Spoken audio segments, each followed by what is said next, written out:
사도신경 하심으로 2021년도 4월 22일 수요일 온라인 아침 기도회 하나님께 올려드리겠습니다.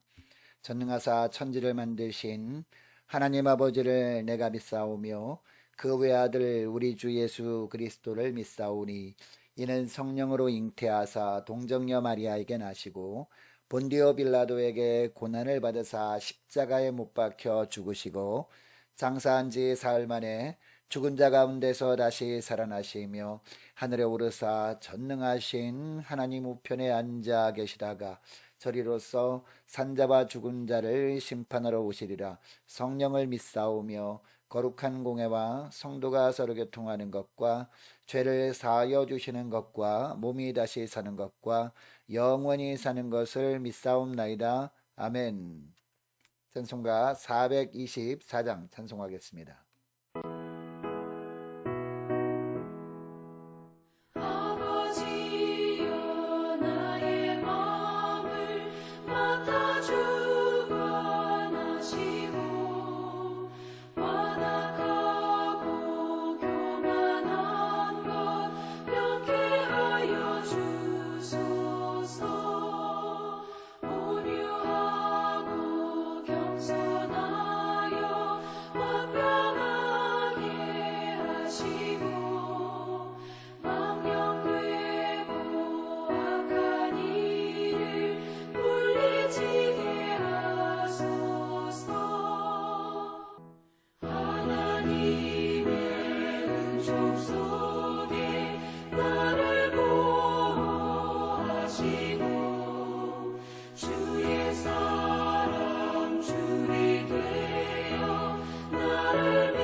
하나님 아버지 감사합니다. 오늘도 또 새날을 저희들에게 허락하시고 주님께서 말씀을 통해서 인도한 대로 순종하기 위해서 주 앞에 다시 한번 머리 숙이게 하심을 감사합니다. 하나님 오늘도 말씀을 통해서 우리를 인도하신 대로 순종하며 나가기를 원하오니 순종하는 자에게 주님께서 예비해 놓으신 하늘의 은혜로 충만하게 채워주셔서 은혜로 우리가 살아가며 주님이 베푸시는 승리의 하루가 될 수 있도록 은총 내려 주옵소서. 예수 그리스도의 이름으로 기도드리옵나이다. 아멘. 오늘 아침에 하나님이 주시는 말씀은 구약성경 출애굽기 7장 8절에서 25절까지 말씀입니다. 여호와께서 모세와 아론에게 말씀하여 이르시되 바로가 너희에게 이르기를 너희는 이적을 보이라 하거든 너는 아론에게 말하기를 너희의 지팡이를 들어서 바로 앞에 던지라 하라. 그것이 뱀이 되리라. 모세와 아론이 바로에게 가서 여호와께서 명령하신 대로 행하여 아론이 바로와 그의 신하 앞에 지팡이를 던지니 뱀이 된지라.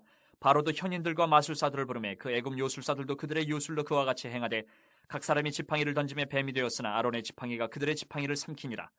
그러나 바로의 마음이 완악하여 그들의 말을 듣지 아니하니 여호와의 말씀과 같더라. 여호와께서 모세에게 이르시되 바로의 마음이 완강하여 백성 보내기를 거절하는도다. 아침에 너는 바로에게로 가라. 보라 그가 물 있는 곳으로 나오리니 너는 나일 강가에 서서 그를 맞으며 그 뱀 되었던 지팡이를 손에 잡고 그에게 이르기를 히브리 사람의 하나님 여호와께서 나를 왕에게 보내어 이르시되 내 백성을 보내라. 그러면 그들이 광야에서 나를 섬길 것이니라 하였으나 이제까지 내가 듣지 아니하도다. 여호와가 이같이 이르노니 내가 이로 말미암아 나를 여호와인 줄 알리라. 볼지어다 내가 내 손에 지팡이로 나일강을 치면 그것이 피로 변하고 나일강의 고기가 죽고 그 물에서는 악취가 나리니 애굽 사람들이 그 강물 마시기를 싫어하리라 하라.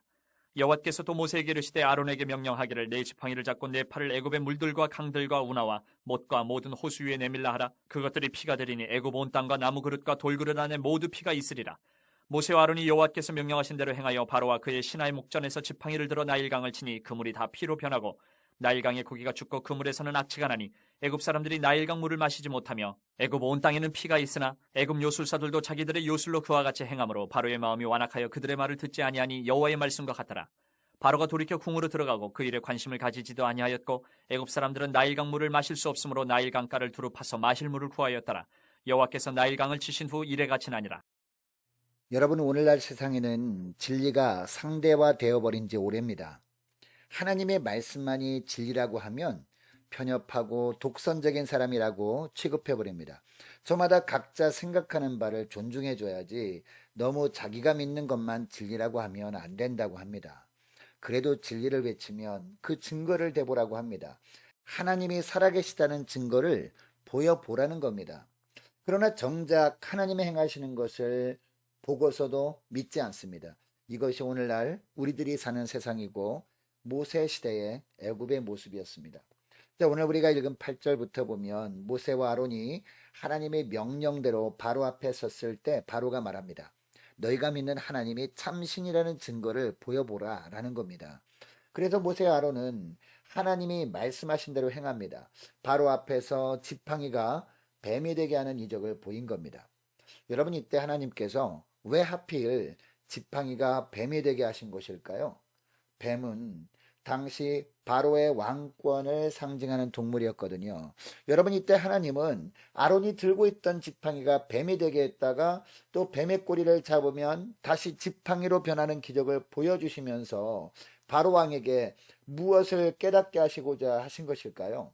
바로 왕을 세우시고 또 그 왕의 자리에서 내려오게 하시는 권세는 하나님께만 있음을 보여주신 겁니다. 자, 그러니까 그 권세자 되신 하나님의 말씀에 바로왕도 순종해야 함을 나타내신 겁니다.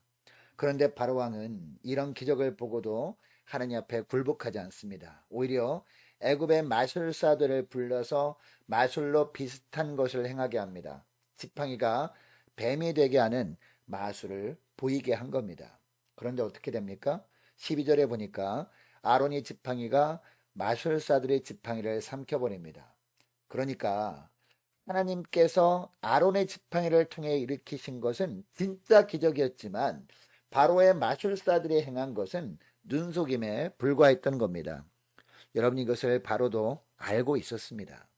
그럼에도 불구하고 바로는 더욱 자기 마음을 완악하게 합니다. 모세와 아론의 말을 듣지 않습니다. 당시에도 유일한 참신이 하나님이셨거든요. 그런데 바로왕이 그 하나님께 도전하면서 굽히지 않으려고 발악을 한 겁니다. 결국 바로왕은 하나님의 권능 앞에 굴복당하게 될 것입니다. 이것을 상징적으로 보여주는 것이 아론의 지팡이가 마술사들의 지팡이를 삼킨 일이었습니다. 여러분, 오늘날도 그렇습니다. 우리가 믿음으로 살면서 삶 가운데 하나님의 살아계신 증거가 나타납니다. 보혈의 능력으로 병고침을 받기도 합니다. 불가능해 보이던 일들이 기도의 응답으로 되어질 때도 있습니다. 그런데 사단도 세상에서 비슷한 일을 행하는 것을 볼 때가 있습니다. 여러분, 무당이 구슬나거나 어떤 명상이나 단식을 통해서 불치병이 떠나가는 그런 이야기를 듣기도 합니다. 이때 우리는 분명히 알아야 합니다. 하나님이 베푸시는 기적만이 진짜 기적이라는 겁니다. 그런데 더 중요한 사실이 있습니다. 하나님이 기적을 행하실 때 그 기적 자체가 중요한 것이 아니라 그 기적을 일으키시는 전능하신 하나님, 영원한 하나님이 진짜 중요하다는 겁니다. 여러분, 기적은 영원하지 않습니다. 이 세상이 존재할 동안에만 필요한 것입니다. 그런데도 마귀는 자꾸 이런 기적을 더 중요한 것으로 생각하게 만들어 버리거든요. 이렇게 함으로 말미암아 하나님께로 눈을 돌리지 못하게 해버립니다. 결국 자신들이 최후 심판을 받을 때 사단의 미혹에 빠져서 끝까지 하나님의 부르심을 외면하는 사람들을 함께 지옥으로 끌고 가려고 하는 것이 바로 사단 마귀입니다. 여러분, 이것을 기억하시고 이 땅에 살아가면서 바른 분별력 가지고 살아가시는 저와 여러분 되시기를 바랍니다. 그래서 사단 마귀가 어떠한 것으로 유혹해도 결코 흔들리지 않냐고 오직 하나님만 오직 바라보면서 바르게 주님만 섬기는 저와 여러분 되시기를 축복합니다. 계속해서 14절 말씀부터 보니까 하나님께서 애굽을 향해 열재앙을 내리시는 내용이 나옵니다. 여러분, 하나님께서 애굽에 내리신 열재앙은 어떤 의미일까요? 10가지 재앙들이 나오는 것들은 그 당시 애굽 사람들이 주로 섬겼던 우상들이었습니다. 피, 개구리, 이, 파리, 악질, 독종, 메뚜기, 우박, 흑암, 장자 재앙으로 하나님이 애굽을 치신 것은 이 우상들을 치신 것을 의미하는 사건이었습니다. 그리고 그 우상들은 거짓 신들임을 드러내는 사건이었습니다. 그들이 만든 질서를 무너뜨리고 새로운 것을 창조하시는 하나님의 권능을 보여주신 사건이 애굽의 열재앙이었다는 겁니다. 여러분, 그러니까 하나님께서 애굽 전역에 10가지 재앙을 내리신 이유가 무엇이었을까요? 그동안 이 우상들을 섬겨왔던 애굽 사람들에게도 하나님의 권능을 깨달아 알게 하려고 이렇게 하신 겁니다. 여러분, 이런 하나님의 일은 역사 속에서도 수도 없이 진행되어져 왔습니다. 그리고 오늘날도 마찬가지입니다. 하나님은 하나님이 하나님 되심을 하나님 스스로 증거하시거든요. 그것이 이 땅에서 일어나는 천재지변일 수 있습니다. 예상치 못하는 어려움이 닥치는 것일 수 있습니다. 그러니까 여러분, 이때마다 우리는 어떻게 해야 됩니까? 그런 여러 가지 사건들 속에서 하나님이 일하심을 볼 수 있어야 되는 것이죠. 그리고 더욱더 하나님이 하나님 되심을 인정해 드리면서 더 믿음의 삶을 살아나가야 되는 줄 믿습니다. 이어지는 20절 말씀부터 보면 모세 아론이 하나님의 말씀하신 대로 행합니다. 지팡이로 나일강을 쳐서 강물을 피로 물들게 만들어 버립니다. 물고기들이 떼죽음을 당해 둥둥 떠다닙니다. 사람들이 먹을 식수가 일순간에 다 사라져 버렸습니다. 여러분, 애굽 사람들에게 이 나일강의 의미가 무엇이었습니까? 생명의 원천이었거든요. 애굽의 번영을 가져온 풍요의 시작이 바로 나일강이었거든요. 그런데 그 나일강이 이제는 생명의 강이 아니라 죽음의 강이 되어버린 겁니다. 애굽의 번성은 이제 그 토대부터 무너지기 시작해버립니다. 그들이 의지하던 나일강의 신은 속수무책이었습니다. 결국 악취나 풍기는 무기력한 존재가 되어버린 겁니다. 여러분, 그런데도 바로는 어떻게 합니까? 다시 자기 요술사들을 불러서 이 요술사를 통해서 물을 피로 만드는 마술이나 보이게 하고 있습니다. 하나님과 끝까지 대결을 해보자고 생각한 겁니다. 여러분, 피로 변한 나일강 때문에 백성들이 어떻게 합니까? 물을 구하기 위해서 땅을 파고 있습니다. 이처럼 고생하고 있는 자기 백성들의 고통에는 애굽의 바로 왕이 전혀 관심이 없습니다. 여러분, 이것이 세상의 모습입니다. 여러분, 우리의 생명의 근원은 오직 하나님밖에 없는 줄 믿으시기 바랍니다.